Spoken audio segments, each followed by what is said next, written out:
था, that is in bond dissociation energy.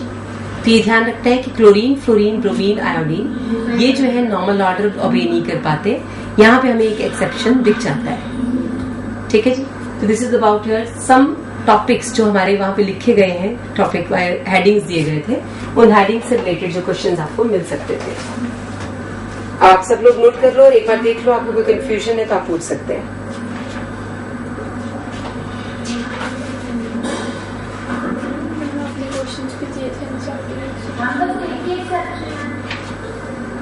हाँ बच्चे, बाकी जैसे से आती जाएंगे आई विल टेल यू।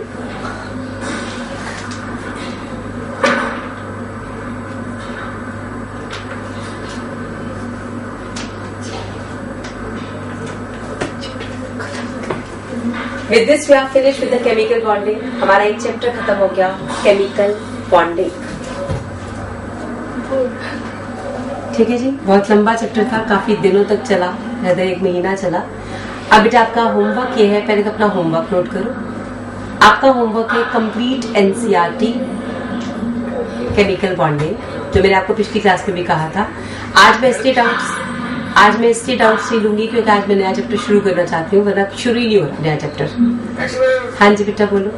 हो गया पूरा मैम जी? हाँ जी बेटा, भोग डाल दिया मैंने उसका। हाँ जी, अब आपके पास होमवर्क है chemical bonding NCERT. I again explain, मैंने पहले भी कहा था ये होमवर्क करने को। जिन लोगों ने कर लिया वेल एंड गुड, जिन लोगों ने नहीं किया मार्क कर लो कि अब ये होमवर्क आप नेक्स्ट क्लास में करके आओगे। यानी आज हुआ है Saturday, on Tuesday when will meet, तो आपका होमवर्क आपकी कॉपीज पे या आपके पास सॉल्व होना चाहिए। ठीक है, जो नहीं करके आएगा अब उसके लिए पनिशमेंट है, मैं क्लास में उसे खड़ा रखूंगी जब तक मैं डिस्कस कर रही हूँ होमवर्क, और कोऑर्डिनेटर्स आपके सिर पे खड़ा करके मैं चेक करवा लूंगी कि आपने किया है कि नहीं किया। ठीक है, पर आपने तो बोला था कि हर चीज लिखनी है डेफिनेशन। हाँ, अब आपका होमवर्क करने का मतलब ये नहीं है सतनाम चलो इधर आओ, सेकंड बेंच पे खाली पड़ा है बेचारा, आ जाओ आ जाओ, शाबाश उठो वहां से। नहीं उस वो कोई बात, इसको बोलो वो सेकंड बेंच पे आ जाए, बुखार अपने आप ठीक हो जाएगा। आ जाओ जाओ, कब मैं समझा दूंगी, मैं अभी पूरा ध्यान रखूंगी, इसको बुखार हो रहा है कि इसको ध्यान से धीरे धीरे समझाना है। ठीक है, हाँ जी बेटा, अब जो मैं बात कर रही हूँ तो वैसे ही नहीं समझ आती किसी को भी कि होमवर्क करना है। ये तो आधे बच्चों को समझ ही नहीं आता कि होमवर्क करना होता है। ये समझ आया सबको कि मैंने होमवर्क करने को बोला। दूसरा होमवर्क है आपके पास बुकलेट के ऑब्जेक्टिव क्वेश्चंस। आपके पास बुकलेट्स हैं, बुकलेट्स के ऑब्जेक्टिव क्वेश्चन करके आने हैं। जिस दिन हम ये होमवर्क डिस्कस कर लेंगे उसके बाद एक असाइनमेंट मैं केमिकल बॉन्डिंग की यहाँ से भिजवा दूंगी, वो ऑब्जेक्टिव असाइनमेंट आप करके आओगे। ठीक है, then there will be test of chemical bonding on the Sunday, coming Sunday chemical bonding complete is coming to your grand test, जो भी टेस्ट हो रहा है। ठीक है जी, फाइनल हो गया। नाउ द नेक्स्ट हेडिंग, सुंदर सुंदर लिखो जरा, states of matter, gaseous state. Next chapter we are going to start states of matter, gaseous state. बातें बिल्कुल बंद, कॉन्सेंट्रेट, अपने ब्रेन को थोड़ा सा एनर्जी दो और शांत होके लिखो कि states of matter, gaseous state we are going to start. Numericals वाला चैप्टर है, इसलिए medical students you must be concentrating मोर।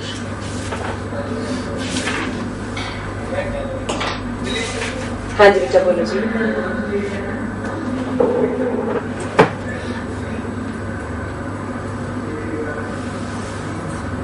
लिखिए हेडिंग।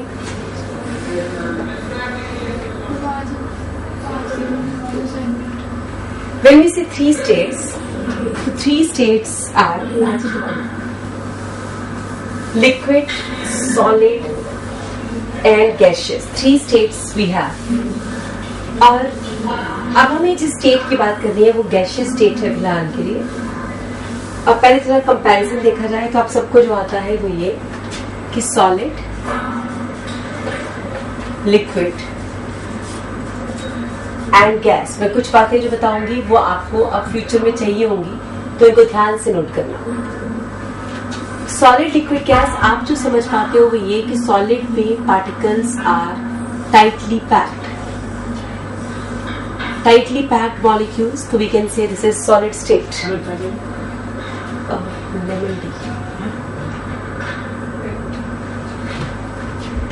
लिक्विड स्टेट का मतलब है particles are little bit loosely packed, थोड़ा बहुत फ्री फ्लो है। और ये बन गई लिक्विड स्टेट। और गैसियस स्टेट का मतलब है they are very far, freedom is there, molecules are not related to each other, no boundaries there. ठीक है, यानी हम ये कह सकते हैं, हाँ जी बोलो कवित, प्लाज्मा भी होती है। प्लाज्मा हमारे एटमॉस्फेयर में नहीं है, फोर्थ स्टेट ऑफ मैटर मानते हैं हम। तो प्लाज्मा स्टेट इज देयर जिसमें आयोनाइज हो जाते हैं, जिससे आयनोस्फीयर बनता है।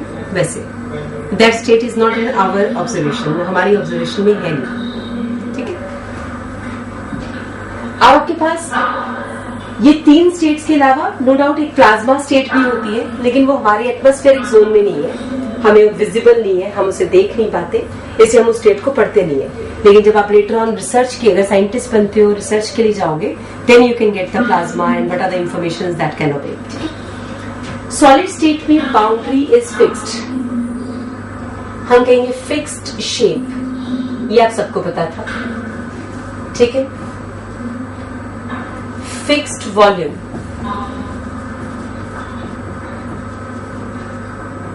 नो फ्रीडम, मॉलिक्यूल्स के पास कोई फ्रीडम नहीं है। ठीक है,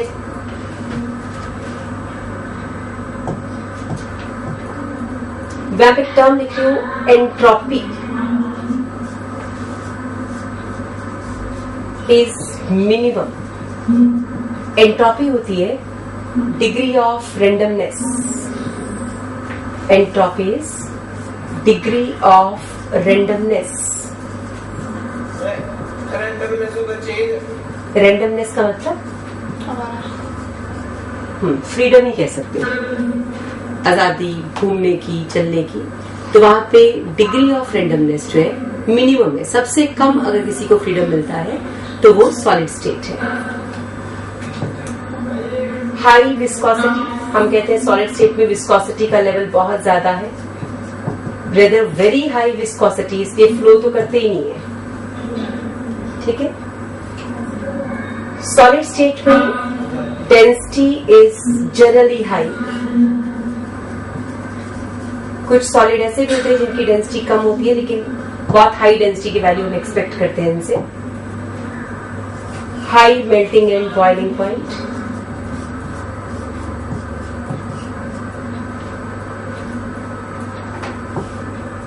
strong forces of attractions, strong forces of attraction,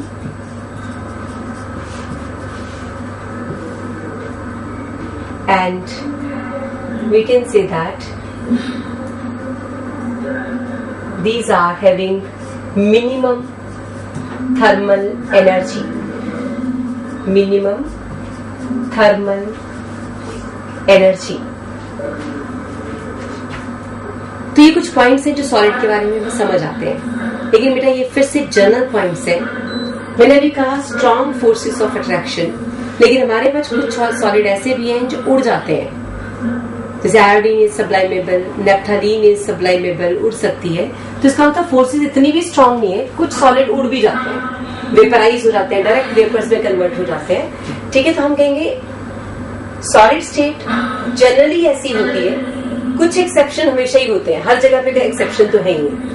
ठीक है, अब हम लिक्विड स्टेट पे चले, तो लिक्विड स्टेट में हम कहेंगे शेप तो फिक्स नहीं है, तो नो फिक्स्ड शेप, शेप कोई फिक्स्ड नहीं है, लेकिन वॉल्यूम फिक्स्ड है, fixed volume is there.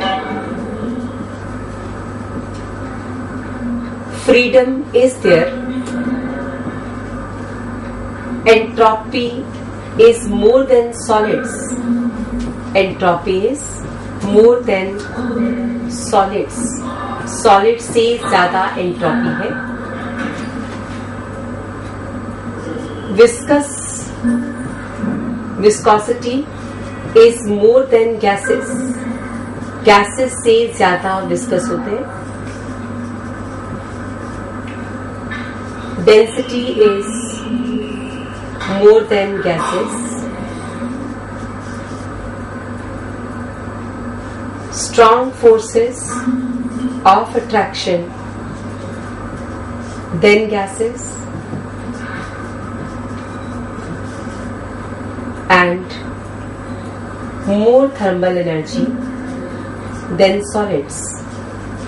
More thermal energy than solids. यानी बेसिकली लिक्विड जो है वो एक ऐसी स्टेट है जो गैस और सॉलिड के बीच की स्टेट है. यानी सॉलिड और गैस के बीच में अगर कोई स्टेट एग्जिस्ट करती है तो उसे हम कह देते हैं लिक्विड. जो ना सॉलिड जैसा है ना गैस जैसा है उसे लिक्विड कह दिया जाएगा. ठीक है, फ्लो कर जाते हैं, बह जाते हैं, तो ये लिक्विड की कैपेसिटीज होती है. ये अपने बाउंड्री को नहीं छोड़ सकते. यानी इनकी प्रॉब्लम ये है कि लिक्विड ये इसको नहीं छोड़ के जाएंगे लेकिन आपस में हिलते रहेंगे. गैसियस स्टेट में सारी प्रॉब्लम्स हैं. इनके पास कोई फिक्स्ड शेप नहीं है. No fixed volume. Freedom is too much. Very large degrees of freedom. Extreme freedom level पे है. Entropy is maximum. Entropy is maximum out of 3 states. Very less viscous, very less viscosity value. Density is less. Very weak forces of attraction. And very high thermal energy. बहुत ज्यादा thermally energetic है. Very high thermal energy level is there. तो ये thermal energy है. हाँ जी बेटा, ये काइनेटिक एनर्जी के साथ बढ़ जाती है. ये है ही काइनेटिक एनर्जी, टेम्परेचर से रिलेटेड है. यानी अगर टेम्परेचर हीट करते हैं तो सबसे ज्यादा एनर्जी जिनको मिलती है वो गैसियस स्टेट होती है, फिर उसके बाद लिक्विड, फिर उसके बाद सॉलिड. थर्मल मीन्स हीट और kinetic energy depends on temperature.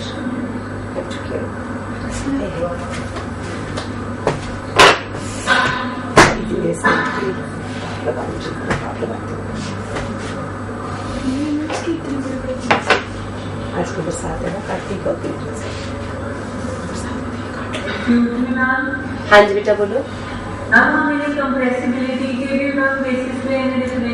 बेटा, हम कह सकते हैं कि these are totally incompressible, partially or very little compressed and very highly compressible. कह सकते हैं कंप्रेसिबिलिटी के बेसिस पे भी. हाँ रियाना समझा क्या? सॉलिड, लिक्विड, गैसेस 3 स्टेट्स हमने कर ली. अब हम बेसिकली ये कह रहे हैं कि इतना तो हमें पहले से ही पता था. ये तो आपने 9th 10th में भी किया. तो एक्चुअल में सॉलिड, अब आप एटम जानते हो, मॉलिक्यूल आपको पता है. आप ये सोच सकते हो कि अगर मॉलिक्यूल्स को फिक्स्ड पोजीशन दे दी जाए, उनको फिक्स कर दिया जाए किसी एक जगह पे, तो वो कौन सी स्टेट पे चले जाते हैं? सॉलिड स्टेट पे. ठीक है.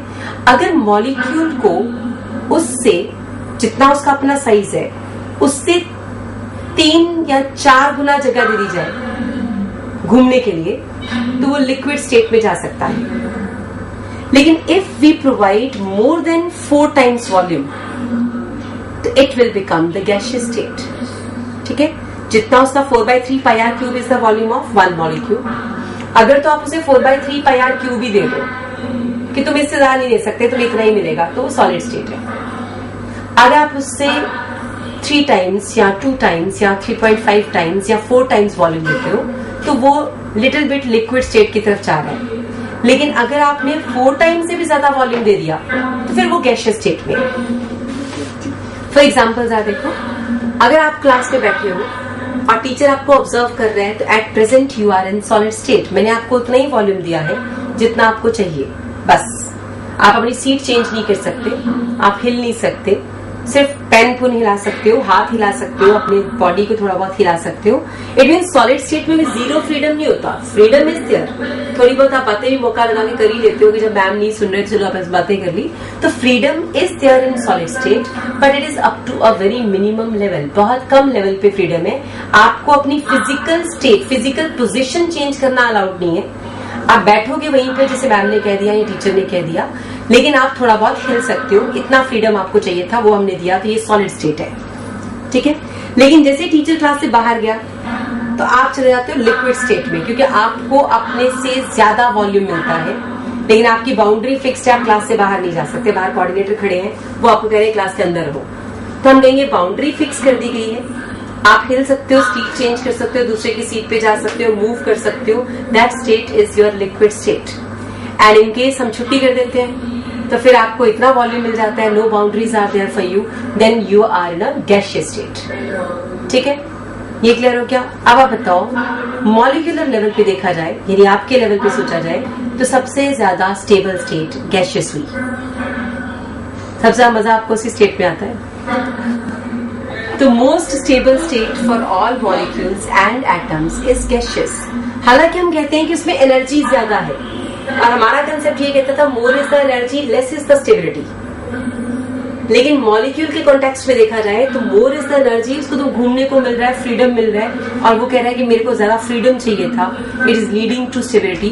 तो हमारे दो नए कंसेप्ट अराइज हो गए। पहला कंसेप्ट था एनर्जी, हम कहते थे मोर एनर्जी लेस स्टेबिलिटी। अब हम एक नया कंसेप्ट इंट्रोड्यूस कर रहे हैं, more is the freedom, more is the stability. तो गैसियस स्टेट सबसे स्टेबल स्टेट मानी गई in context, in terms of you can say freedom. तो सबसे ज्यादा फ्रीडम जिस स्टेट में मिला हमें वो था गैसियस स्टेट। और हमें दिखा कि बहुत सारी चीजें गैसियस बनना चाहती हैं। उसका रीजन ये था कि more freedom, that's why they want to be gaseous.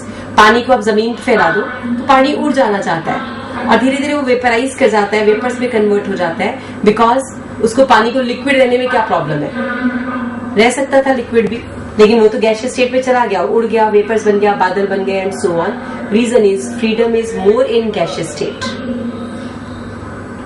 Clear हो क्या? देखो, बॉइल करें समझ आता है कि हमने पानी को कहा कि तुम उड़ जाओ, तो वो उड़ रहा था। रूम टेम्परेचर पे आपने बॉइल भी नहीं किया था, आपने सिंपली पानी फैलाया ही था, तो भी वो उड़ जाता है। तो उसका रीजन क्या हुआ? इसका मतलब फ्रीडम वो रूम टेम्परेचर पे भी लेना चाहता है। और ये प्रूव करता है कि गैसियस स्टेट बन जाना कुछ चीजों की टेंडेंसीज होती हैं, वो चाहते हैं कि वो गैसियस स्टेट में कन्वर्ट हो जाए। अब ये तो हमारे पास है इन जनरल कि लिक्विड सॉलिड गैसेस को हम कैसे समझ पाएंगे फ्यूचर में, अब आप इनको कैसे सोचोगे। अब फर्स्ट नेक्स्ट टॉपिक देखते हैं, next heading is the forces those are present in gases among gas molecules, intermolecular forces in gaseous state. Intermolecular forces in gaseous state.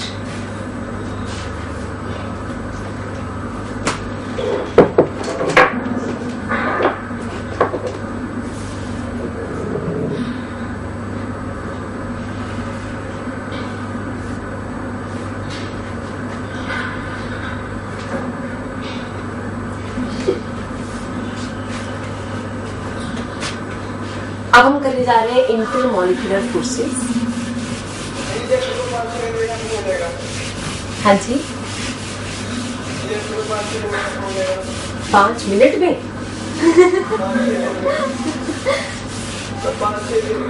हाँ बच्चे 5-6 दिन में हो जाएगा। हाँ जी बेटा, इंटरमॉलिक्यूलर फोर्सेस की बात कर रहे हैं, और ध्यान से समझ के देखो, इंटरमॉलिक्यूलर फोर्सेस। अब हम ये कह रहे हैं कि दो मॉलिक्यूल्स के बीच में, मॉलिक्यूल और एक और मॉलिक्यूल, चलेगी?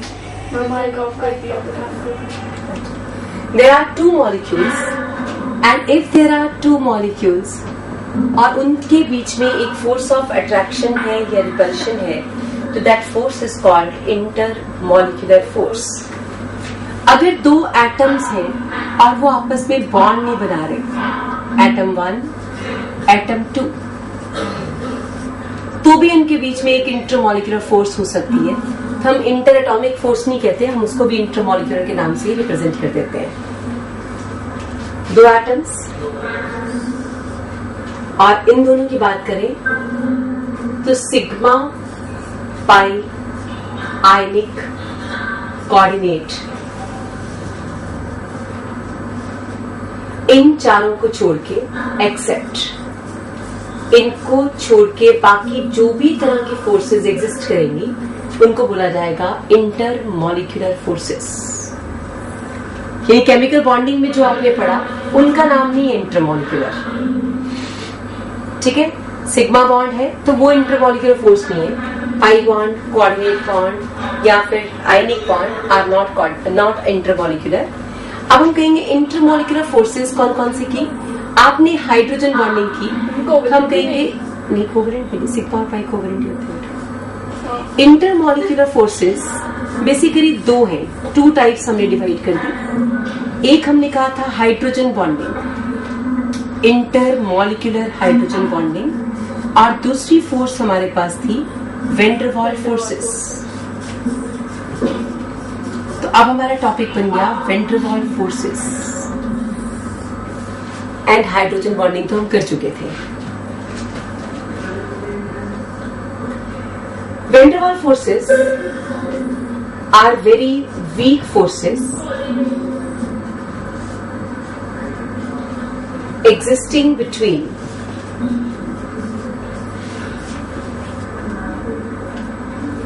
any non-bonded species। कोई भी जब नॉन बॉन्डेड स्पीसीज होती हैं उनके बीच में जो वीक फोर्सेस एग्जिस्ट करती हैं उनको बोला जाता है van der Waals forces.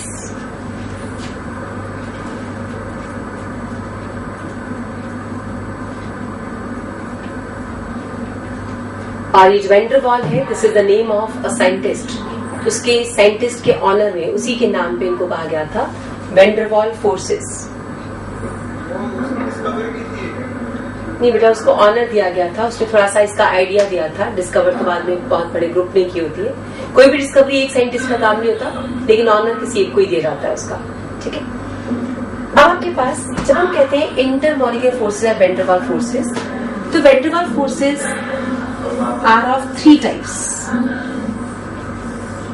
3 types की वैन डर वाल्स फोर्सेस हैं। पहली कैटेगरी को हम बोलते हैं dipole dipole forces. Dipole dipole forces या interactions. Dipole dipole interactions is the first category. These are also called dispersion forces. Sorry, these are also called Keesum's forces. These are also named as Keesum's forces. वो आ गया। Second category is dipole induced dipole forces. Induced dipole forces. And the third category is instantaneous dipole. Instantaneous dipole induced dipole forces.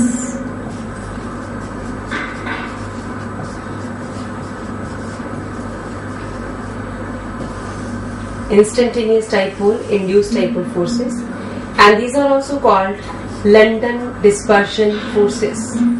London dispersion forces.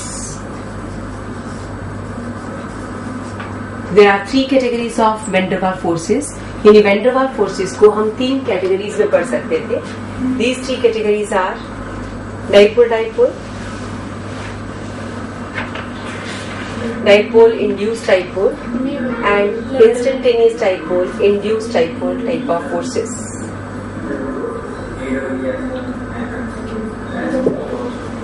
नोट कर लिया?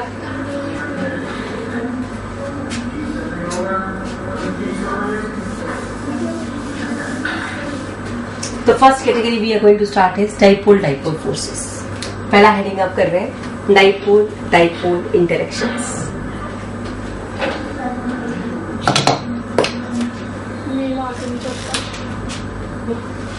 कोई भी start कर।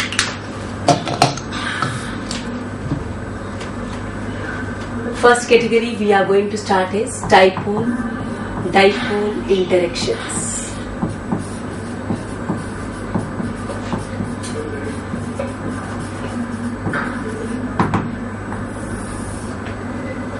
देखो जी, interactions between 2 polar molecules.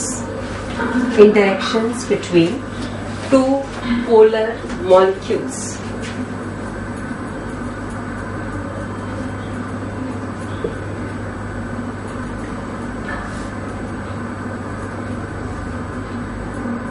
having their permanent dipole values.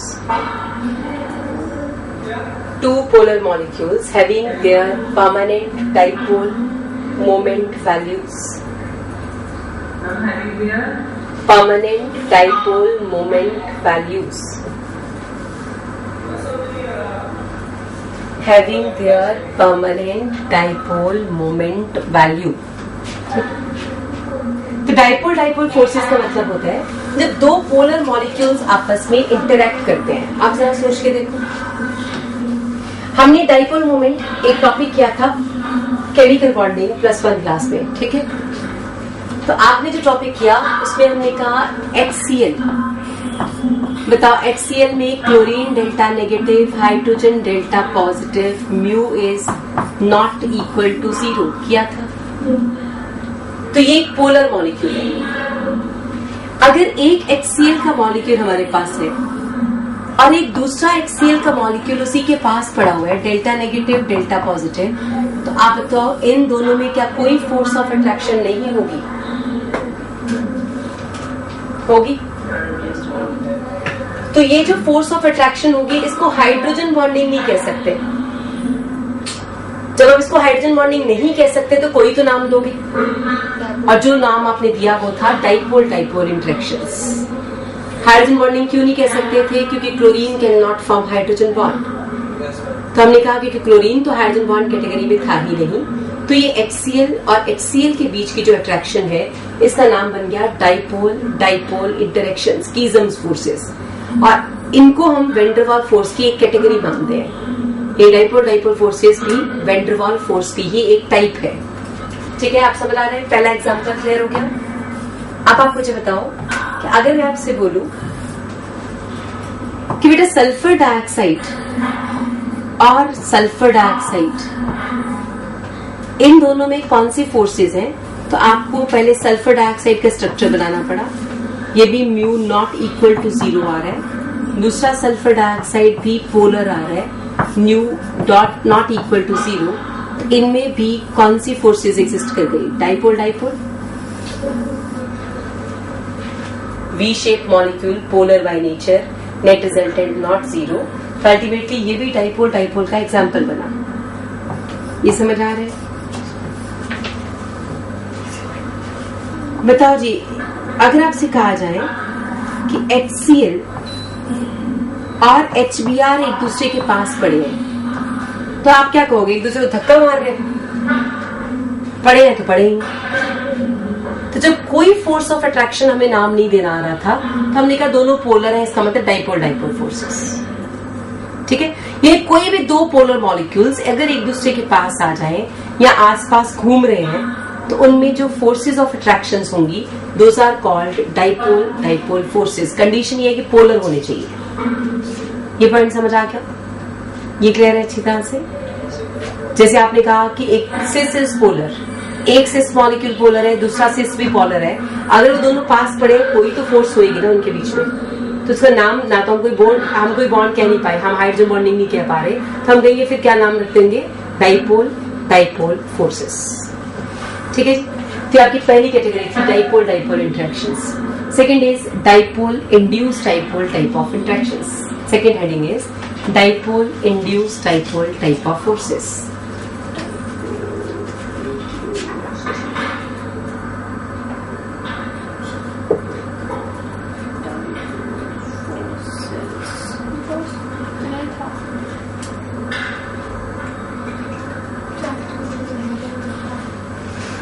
Dipole induced dipole type of forces. A force of attraction, देखो जी, a force of attraction